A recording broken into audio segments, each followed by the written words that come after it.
Hey guys, StarCraft here, and originally I was going to be doing Camelot 3000 for today, but last night it went really late and I started getting tired, so I wanted to try and see if I can get it out by today. I kind of then started going from doing it my usual, detailed one to make it more breezy, and by the end of it all, it was 2 a.m. in the morning and I realized, nope, not worth it, not for this. So I decided to just trash what I got. I will re-record it later. I am going to do it, but I'm going to re-record it later.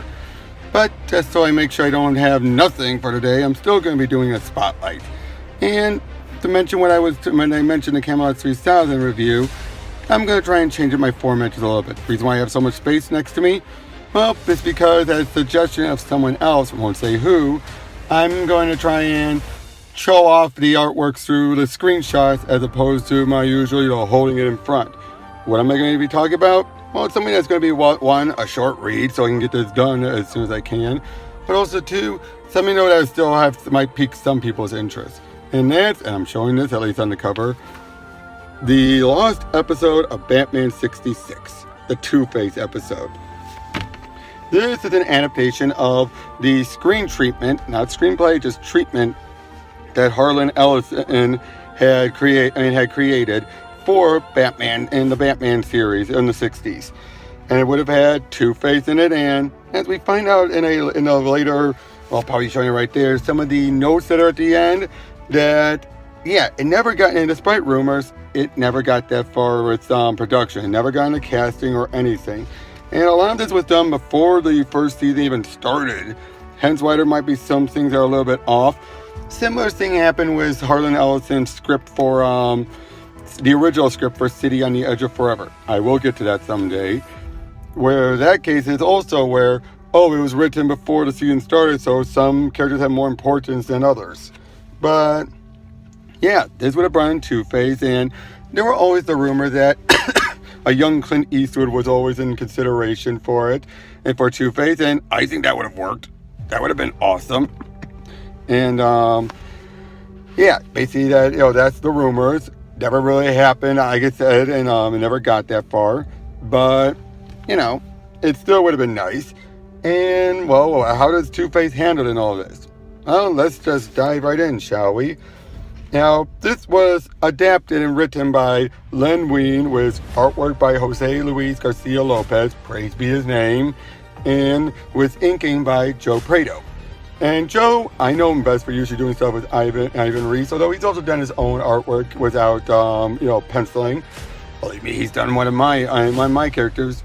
Yep, right there, Jewel. And, in this case, and they also show the pencil work in this book. In this book, they show the pencil work right there. There's the first page in pencils. Now there's the ink. That's the one thing I like about Joe Prado. He always matches what the pencils are. But there's that little bit of its flourish that you could tell, it's Joe Prado. It's just that little feeling about it. I don't know how to explain it, actually. But as you can see, just take a look. It's still Jose Luis Garcia-Lopez's artwork, but just that little touch of Joe Prado in it. But anyway, we open up in a wisdom and a narration. The famous Northby auction house in the heart of uptown Gotham City, where the city's elite have gathered to meet for a most unusual experience. It's an auction house which was an invite only. As they're basically showing a rare, incomplete though set of glasses and drink and all that. The Chang Dynasty blue porcelain and glazes. And completely incomplete. No one's been able to find the missing lid to one of them. Sorry. But on its own, it is worth about $2 million at initial auction. As everyone starts looking at it. You see they have candlelights and everything, because that's been part of their request for the melodrama. As we are then seeing one person staying a little too close to the candles. Why? Oh, look at it. His face is melting off. As it pulls it off and is revealed to be Two-Face. And enters in the title. The Two-Face and the Two-Way Crimes of Two-Face. Now, it was later pointed in the details again at the very end that, sorry again for tweaking all this, that they went with a green skin instead of blue because blue was associated with the animated series Two-Face, which makes sense. And, well, he robs the place. Everyone faints. None of these are people for crime fighting and all that stuff as they leave. Minutes later, at the Gotham City Police Headquarters, as of course you're having Gordon and Chief O'Hara answering the phone. If there was ever a time when Gotham City truly needed a Crusader, I and the Boy Wonder, it's now. Let us pray they are available. Batman, thank heavens you're home. We're facing, yes, that's right, Two-Face. Hold on. Sorry, it's starting to get dark around here, rain and everything. Yes, that's right, the Northby Auction House. Excellent, we'll meet you there. And basically Batman and Robin show up, and of course they go with some very good stuff with the artwork, including the drawn eye eyebrows of Batman, and very much Adam West. But to the critical matter at hand, perchance have any of your estimable men accidentally touched any of the evidence here? Now, not a one, Max Manhunter. Things are precisely as we found. What in the heaven's name? Of course, it's the only solution that makes sense. And I love it, just the look on their faces as we're seeing St. Bernard's pulling a little red wagon. And what's on the little red wagon? Why? Well, first they're giving a message. It says, Robin, I hope this will fix your little red wagon. And inside, insincerely yours, Two-Face. And basically, the wagon is there. It's the holy antique dishware. But it's now completed. Somehow, Two-Face had the missing piece. How? It's been long missing. How did he get? Oh, forget it. We then, what does this mean, Batman? It means his cursed scarred coin landed good side up when he flipped it, Commissioner. This time, soon after, in the... Sorry if you can hear the rain. Really sorry about that. But, soon after, in the dark and mysterious Batcave, dipped within the rarely seen side cavern that contains the light in the cave's legendary Hall of Trophies. I wish they had that in the show. That would have been awesome. As we then start to get a bit of Two-Face's backstory, and it went exactly at the comic books, actually, where, basically you had Maroni and Two-Face, and it was Harvey Dent and everything, and according to the story summary, this would have been shown. Yeah. Include right down to Maroni's throwing a thing of acid right at him, which was in evidence. And Batman tried to save him, but he was not fast enough. And of course, the joke of Batman in costume there is still hilarious. But it left him scarred, so hideous, that and everyone mocked him for it. So eventually he became Two-Face. And basically, he would flip the coin and everything.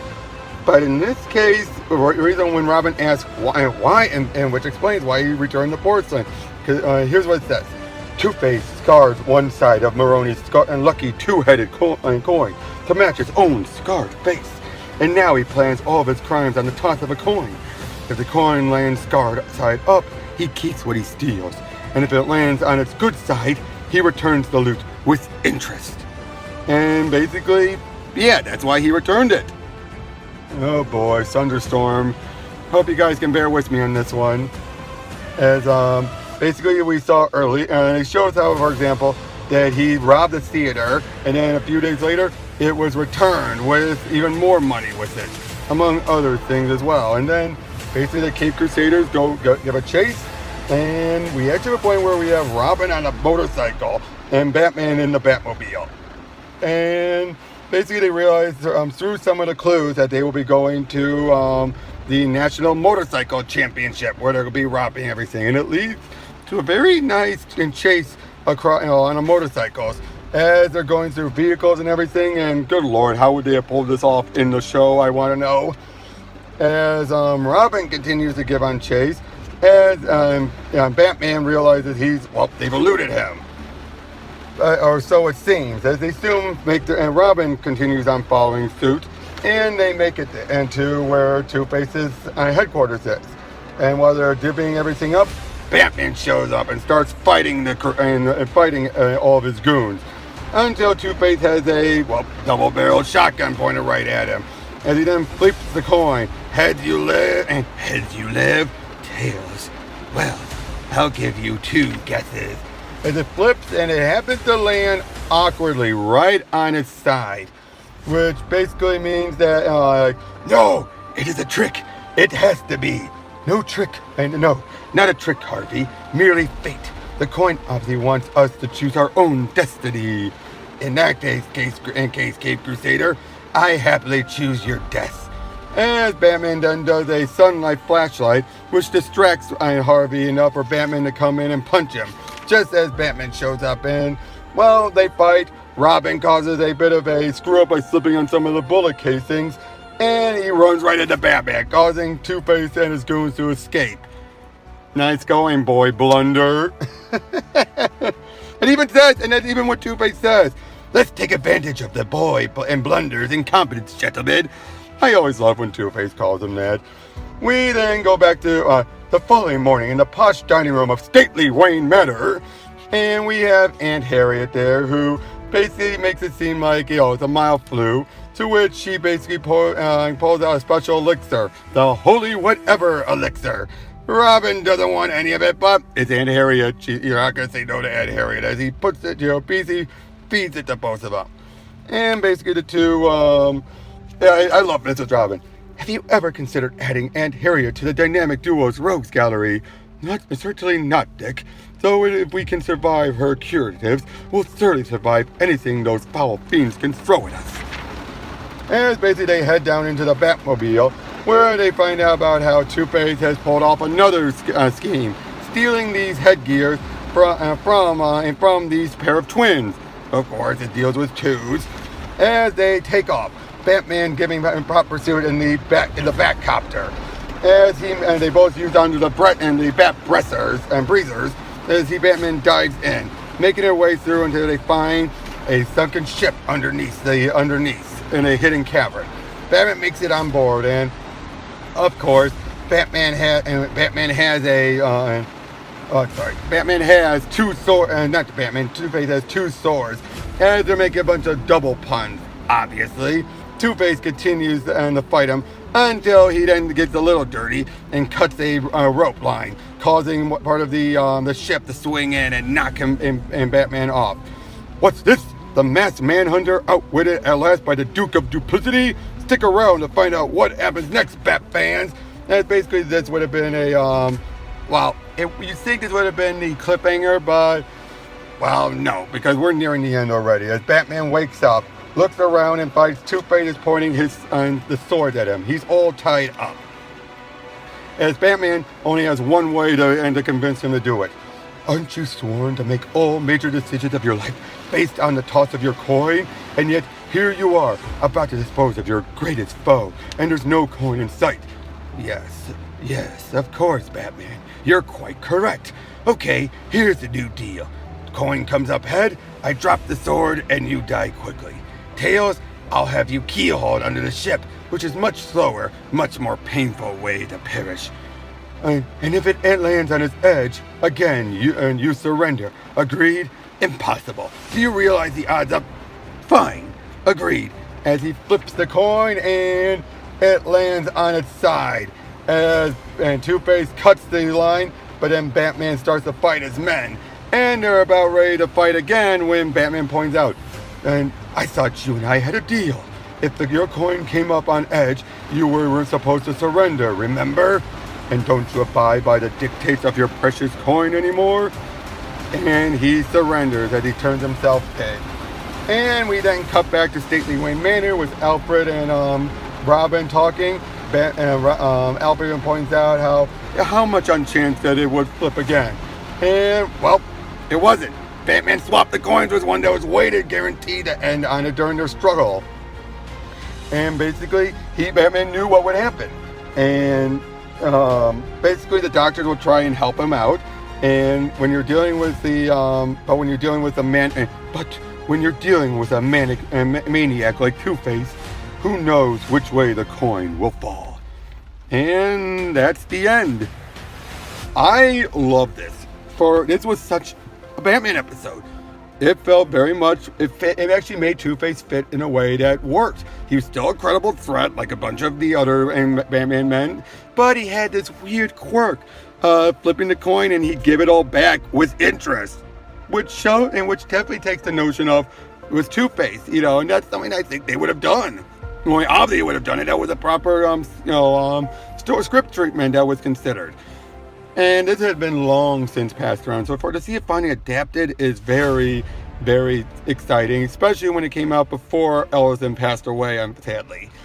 And, well, we would eventually get a Batman Two-Face that's in the 60s style in Batman Two-Face, the animated movie, which was, sadly, Adam West's last production. But who was the voice of Two-Face?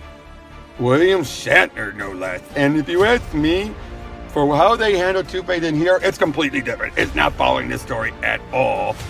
I thought he did a great job. He actually brought out all the stops and actually put on a good acting, especially as Two-Face, and he did a very good performance in that movie.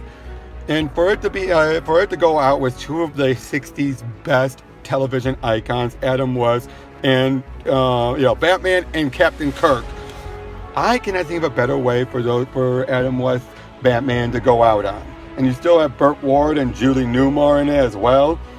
Yeah, it was very well done. And, well, that's the Lost Batman 66 episode adaptation. Tomorrow, I'm hopefully going to get through Camelot 3000. Cross your fingers, guys. And tell me what you think about my style of having the images right there as I go through it all. Is it going to work? Because for something like this, it's going to be quick. But something like Camelot 3000, that's going to take me forever to edit. So I might do this every now and again. If it ends up being a really long one or something with brighter colors I can show up the artwork, I might mix it up and go some pages one way, some where I just do it my traditional way. I'm trying to get back, get a new, format going. But for something like this was quick and easy to do.